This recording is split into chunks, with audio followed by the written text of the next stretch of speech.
Morning, guys. How you doing? Welcome back to the Spurs Talk Show. Guess what? I'm Sean Butler. That's Bugsy Malone. This video might be foggy because of the low-hanging cloud and the rain, and it might be all sorts of nastiness on the screen, but it is what it is. Come rain or shine, we are out. If there's something to talk about, and even if there's not, the dog still needs her walkies. We hope you are both happy and healthy, and of course doing the things that you love. Guys, if you wouldn't mind doing me a favour, as per usual, hit the like on the video, hit the subscribe if you haven't already, hit the notification bell if you'd like to stay abreast of the next drops, and of course drop a comment if you would be interested in participating in the conversation. Guys, I just wanted to quickly say before I drop into the video, yesterday's video was obviously a little bit controversial. I accept that, you know, when you're talking about the complications or the negative side of any particular investment strategy, then you might end up offending people unintentionally. And certainly I feel like I've, by judging by a couple of comments, may have offended a few people, or two people, who thought I was just going after, you know, specific sections of the world, and it wasn't really intended that way. I was really just trying to ask grown-up questions to see how people feel about certain topics that I think are commonplace in media at the moment and have been for a while. You know, sports washing isn't exactly a term that I made up yesterday, and you know, it's been all over the news for God knows how long with the golf enterprise and the World Cup, and the conversation started with Newcastle and Manchester City and all that stuff. So it's not a new topic, but listen, I just wanted to say to anybody that was offended, that wasn't my intention, and I apologise if I offended you. I just want to have grown-up conversations on this channel and see how people feel. And the overwhelming majority of comments that were coming down on the video were, you know, in support of this narrative that there's no such thing as a squeaky clean billionaire. And of course that is 100% true. To be entirely honest, in the interest of balance and fairness, I was obviously very aware about Joe Lewis's exploits in Patagonia and the things that he's accused of doing there, which are abhorrent as well as greedy. But I wasn't aware until someone put it in the comments yesterday, and I probably should have been, given that it's very much part of the world that I used to live in, surround myself in, although it happened long before I was born. But back in, I think it was the 70s, George Soros, a very controversial figure, a Hungarian Jewish guy who made all of his money in the currency markets by basically backing against central banks when they were vulnerable to economic distress, and now participates in political fundraising for kind of left-wing parties around the world. Very controversial figure, not someone that I have any time for personally, but in the 70s he backed against the pound, and he made his fortune by betting against the pound weakening and made an absolute killing. He then did the same thing to Thailand. I think he also did it to Laos as well, and a couple of African countries over the years. So he essentially uses his financial muscle to make money, but at the same time significantly deteriorates the lives of people who, you know, live and work in the country that he was going after. And so universally disliked by most people that would remember that from that period of time. But I had no idea that Joe Lewis was also part of that team that did that. And allegedly, the rumours are that he made more money from it than Joe Lewis did. And so, listen, when I found that out yesterday and read up about it, it completely changed my already very damp and negative opinion of him. It slammed another nail in that kind of coffin, if you like, to the point where, you know, I also tend to agree now that there is Not that I ever disagree that there's no such thing as a squeaky clean billionaire, but that, you know, everyone in that world is as bad as each other, and that ultimately, you know, if you want the best for the football club, you're going to need money, and the Qatari investment, if it comes in, would be, you know, a boon to our chances. We'll see what happens in that regard. Obviously, yesterday I spoke about the valuations that could be plausible from an investment, and based on some rudimentary maths, we've kind of figured out that for about 30% ownership, which is the maximum, we might be looking at something like $1 billion, maybe slightly more than $1 billion for 30% ownership. And it turns out, after the fact, last night, more details were dropped, I think by Ben Jacobs and by a few others, that were saying that conversations have been had, and the specifics of it, or at least the intended specifics of it, are that they would be likely, if they're going to do it, they would be likely to drop £1 billion into the club for a 25% investment.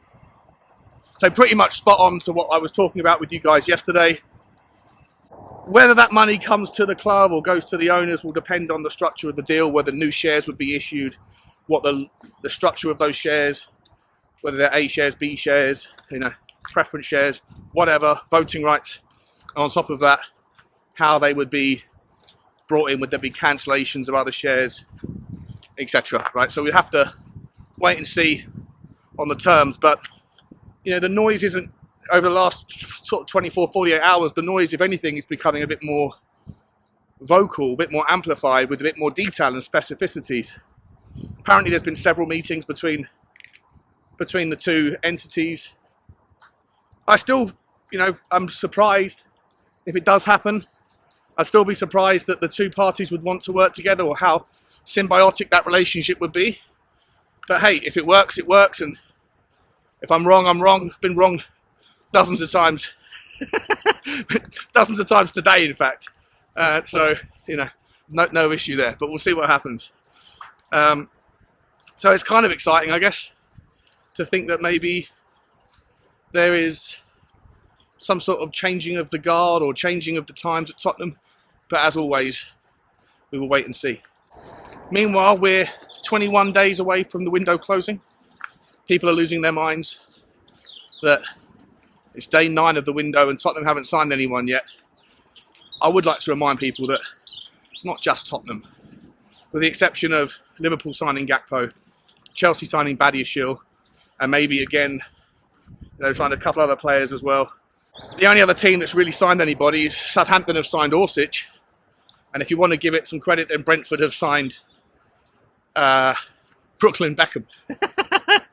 But apart from that, you know, unless I'm mistaken, I think 15 teams in the Premier League haven't really signed anybody yet.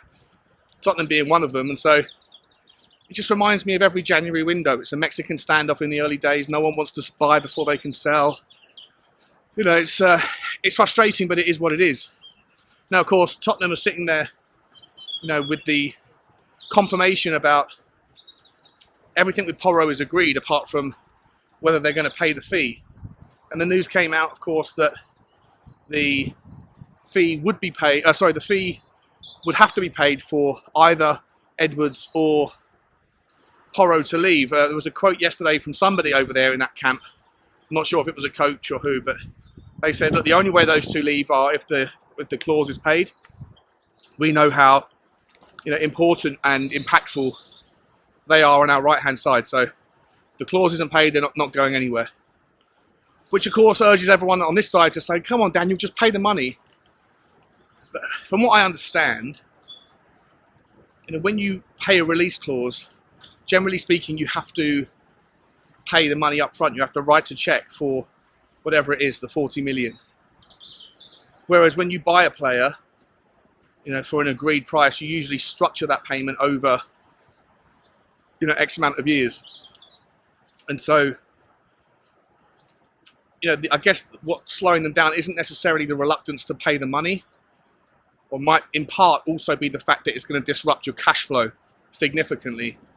And that might impact Tottenham's ability to do other things that they want to do that they can't do without that money, or with that money all goes out in one lump sum. And absent the financial results, we don't even know what Tottenham's current cash flow is. So we'll have to wait and see about that, you know. But I still believe firmly that Porro will end up being a Tottenham shirt by the end of the window. I also believe that, you know, or I'm hoping that Trossard or maybe Zaha would be signed as a player that's running out of contract at the end of the year, and a player that, or both players that, you know, offer something different on the left-hand side if you're looking for competition or rotation for Sonny. And I do want to ask your opinion about this one, because I looked at the stats yesterday. We were doing this long WhatsApp back and forth with a few people, kind of comparing the two, and I started off thinking that Trossard was my preferred player because I think he's had a fantastic season, and he has. I think he had a fantastic last season, and he did. And the other guys were saying, no, Zaha's the better player. And we looked into the stats, and they both, one of them scored 7 goals. I think Trossard scored 7 goals this year. Zaha scored 6. They both got 2 assists in the Premier League. But then if you go back and look over the last 2.5 years, so you get a better sample size, actually the numbers are a lot more skewed towards Zaha being a better goal scorer, significantly better goal scorer, even when you take the penalty kicks out, and Trossard being a significantly better a contributing factor to goals, but not necessarily from goals by themselves. He's got a hell of a lot of assists. And when we then factored in the relative XGs and XAs of the team overall, the narrative that became clear is that probably the better player for Tottenham will depend on what you think is more important from a player like Sonny, that he usually offers us but isn't this season. Usually Sonny offers us both assists and goals in plenty. This season he's offered very little in either, and his form has dropped. So if you're bringing in one of those players, essentially for me the narrative is, if you want that person who's going to replace Sonny to score more goals by themselves but not offer so much towards the team effort, then Zaha's your guy. If you want someone who will score a couple of goals here and there, a few goals here and there, but ultimately is far more about creativity and can play in different pockets, play in different positions, then Trossard's your guy. For me, I actually started out by thinking that Trossard was the better one, but by the end of the argument, by the end of the debate, I landed on Zaha. I'd love to know your thoughts. Which one would you think is a better fit if you're looking for someone to come in to give Sonny some competition on the left, and then, you know, more predominantly use Richarlison as a number 9 in the future, hopefully, and then we can figure out what we're going to do with Brian Hill on another show.